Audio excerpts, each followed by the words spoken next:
Nemám niečo na neviem. Si dám klíčky.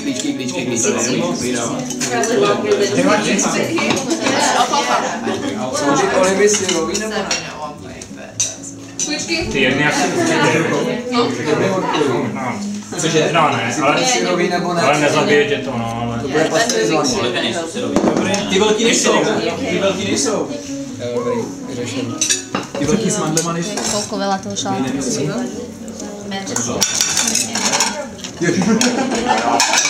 Já jsem to nevěděl. Mám si Davidovku neslavnou věc.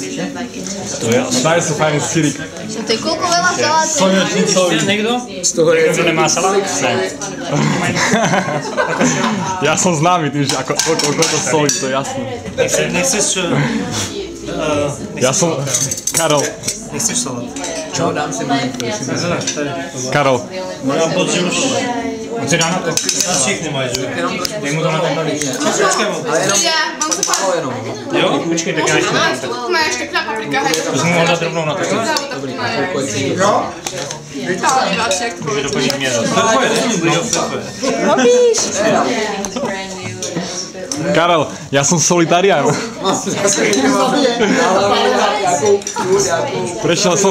Prešiel som z monotariána na solitariána.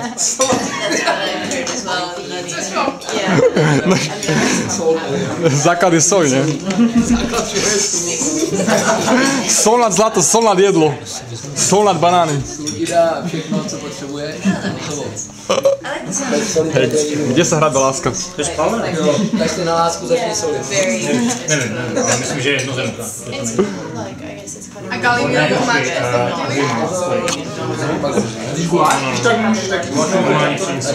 Tak chceš to? Ale nevím, Sňám, zakopájem.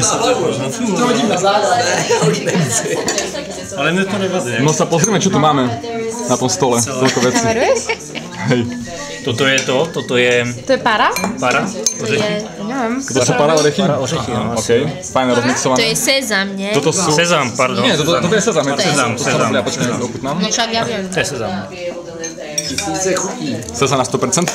Počúvajte, a zjedzte rýchlo Janu, lebo Jan sa rýchlo stráca svoju hodnotu. No jasně. Presne tak. Takže toto je Jan. Len. Paradajky. Toto je Galínová špecialita, To tam nedám na ktorú si budete musieť počkať do ďalšieho videa. Možno, že aj mesiac. To je môj tanier. To je úplne krásny Martin tanier. Veľa toho mám. No tak sa pozrieme, čo tu je. Dizajnerské umenie. No proste základ alfa klíčky, paradajka a nejaký Musíš šalát. to chytať, tiež na to bude jesť. A olivy, to si ukradnem. Uhorky, no to je super vec. Ale Kudrnka, redkvičky, tomu vidím asi papriky. To je aja. tady, cokoliv. Kapusta, či čo to je, neviem, čo to je. A tak. Syr to je niekto? Hej, on to bol... A sír, mňam. Počkaj, ale nechajte mi nejaký sír, prosím. Ja som si ešte zabudol, ešte som si nestiel ani nabrať na tanier, ale ja verím, že Maťa mi... Tak skoro nebudeš mať. Že Maťa bude zdieľať môj. Či zdieľať svoj. Svoj s tebou? No jasne. Čeho to je, tá pomatanka? Je tam slnečnica, asi 300 gramov, potom tam je kudrnka, 2 stručky cesnaku. To je kudrnka bez zendele. Kudrnka? Neviem. To sa tak volá, to je ten názov vlastne. Zeleného něco? Hej, to je také... Počkaj, to, presne toto, hej. Aha, Petržol. Normálne, jedom sa domáčka. To je kudrnka. Nie, to nie je Petržol. Toto tu je niečo iné ako Petržol. No, to je jedno, je to zelené. Hej, proste to je úplne jedno, tam môžeš dať jarnú cibuľku. A ešte tam je citrón, asi jeden citrón tam máš kam. Zdieľam to s tebou. Niektorý to je zmizel. Skoro som odkusol paličku. Počkaj, môžem si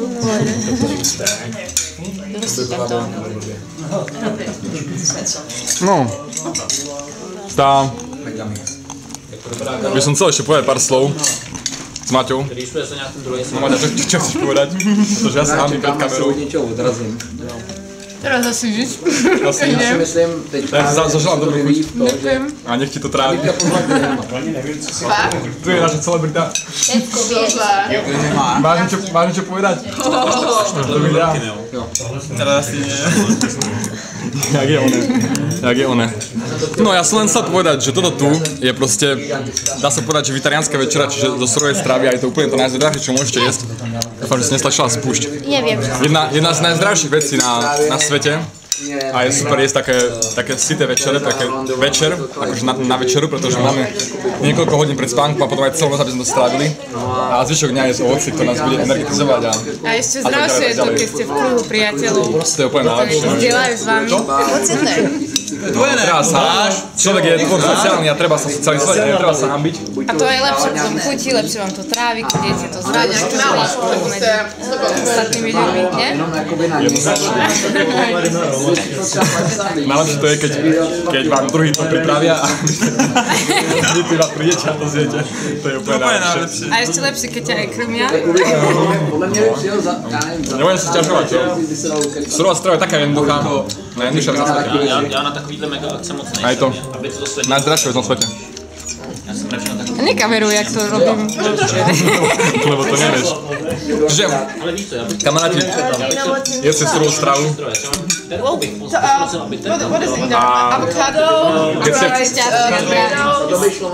budete šťastné zdravie, akože ja som si včera takto sa nad tým zamýšľal. Niekedy si spomeniem na také veci, že z detstva, proste úplne sa mi vyprávajú nejaké také spomienky. Ja som si spomenul, ako som bol chorý, ako som mal nejaký zápal ucha, alebo čo to bolo potom, ako som mal angíny, ako som mal zápal pľúc.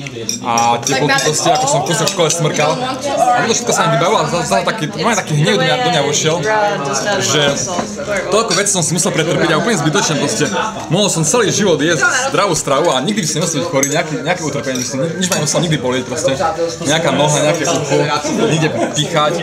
A toľko som mal strachu proste z rakoviny a z nejakých iných chorôb, ktorý teraz všetko je preč a odkedy som na surovej strave som nebol chorý proste už. No už som nebol asi rok chorý. To bola aj taká, ja nemám už ani strach ničoho, proste sa smejem. A veď ja hovorím, že akože sa nebojím hocičoho aj dnes, po hodine mi môžete pichnúť nejakú krv a Si myslíš, že už nikdy nedostaneš? nie je šanca. Dám všetko svoj majetok, keď hocikedy ochoriem. Proste nemôže byť človek chorý, pretože ľudské telo má vlastný imunitný systém a keď je úplne zdravé, keď nie je toxické, a je vyčistený. A ten imunitný systém nie je zaťažovaný stále bojovaním proti varenej strave, lebo stále keď zjem nejakú varenú stravu, tak sa vyvolá leukocitoza, proste útok bielých krviniek a všetko je také akože zahlenené, zašpinené, toxické, tak nič nefunguje. A potom pravda, že keď príde nejaký bacil, nejakej angíny alebo chrípky, tak ochorieme. A telo dostane proste nejaký zápal alebo nejakú teplotu práve kvôli tomu, aby nám konečne nás prinútilo vypnúť a aby sa mohlo konečne zregenerovať, aby vieš, proste, ale sme chorí nejaké na jedlo, pretože telo nechce jesť, pretože potrebuje všetku energiu minúť na trávenie. Lenže keď ja mám teraz také úplne zdravé, čisté telo, imunitný systém úplne perfektný a nadúpaný, tak proste nie je šanca, aby som bol chorý. A povedz nám, máš niekedy chuť na varené jedlo? Že by tam nabereš salát, prosím tě. No, je tam někde tam místa. Ani keď si zješ dačo také? To víš, že jo. Nie, pretože som zistil, ja práve, že nie, nič nezdravé, takže už si ani moc nepamätám, ako chutí varené. A napríklad také, akože ja mám, keď si dám napríklad olivu, nejakú vec, čo obsahuje nejaké ečko, tak tam máte zvýrazňovacie chute a tak proste dostajem chuť, že nejak podráždim. To je možné, hej, ale ja som zistil, že pokiaľ človek sa dostatočne naje, nemá chuť. Keď ja si pamätám, ako som sa snažil jesť na vegetariánsku stravu a stále som mal kopu letov a proste som skončil v nejakom obchode a som sa napil čokoládmi a sladkosťami a všetkým. A stále to bolo kvôli tomu, ja dúfam, že mi niečo nechajú na tom stole, keď ja to správam. Stále to bolo kvôli tomu, že som bol hladný proste, ale som mal dosť jedla v sebe. Aj keď som už bol na surovej strave, tak som zjedol iba nejakých 5 banánov, to nebolo málo proste, telo si pýtalo viacej, alebo som jedol iba ovocie. Telo si pýtalo tuky, tak som skončil na nejaké pizze alebo na bagete. A teraz, keď je všetko, pomletý Jan, samé omega-3 patríky solný, strašne zdravé, tak nepotrebujem vôbec nič a na nič. Mám dosť kalórií, mám dosť všetkých živín, lebo o tom je jedlo.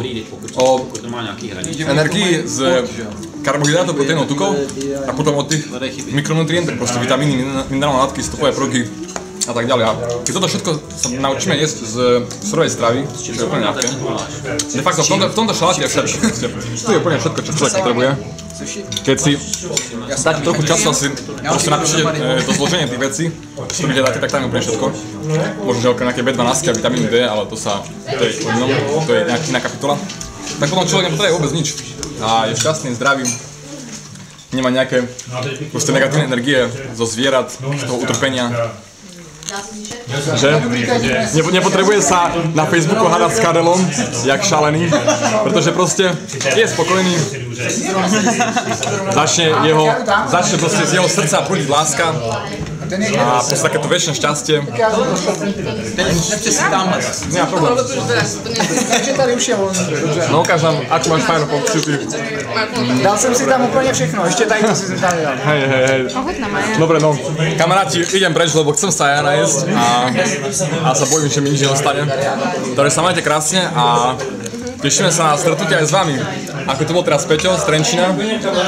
Není problém dojsť do Prahy a my nekúšame aj nič podobné. Nie? Dobre, čaute. Čaute. Čaute všetci. Povedzte ahoj. Ahoj. A ja povedz nám ešte rýchlo. Kedy si bola naposledy chorá?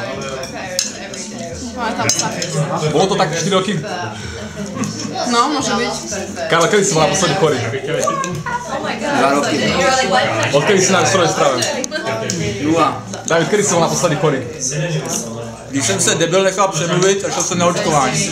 Okay. Tak jsem chytnul nějakého zlatého stafilokoka. Ale koupil jsem si bylinky a za 2 nebyl pryč. To je cool. Jaroslav, ty si bol kedy naposledy chorý? Tak já nejsem veterián, ale nemůžu o čem mluvit. Ale nemôžu tiež. A ty? No, je to v pohodě. Všetko je v pohode, všetko je super, všetko je dokonalé. Pozdravujeme Pietra do Trenčína. Áno, pozdravujeme Pietra, tak Peťa, lebo nám priniesol strašne veľa pozitívnej energie. Neuveriteľné. Radosti. Neuveriteľnej. Ďakujeme ti, Peťo, si tu s nami. Si v našom srdci stále. A henty tiež neboli chorí nikdy. Dobre, papa.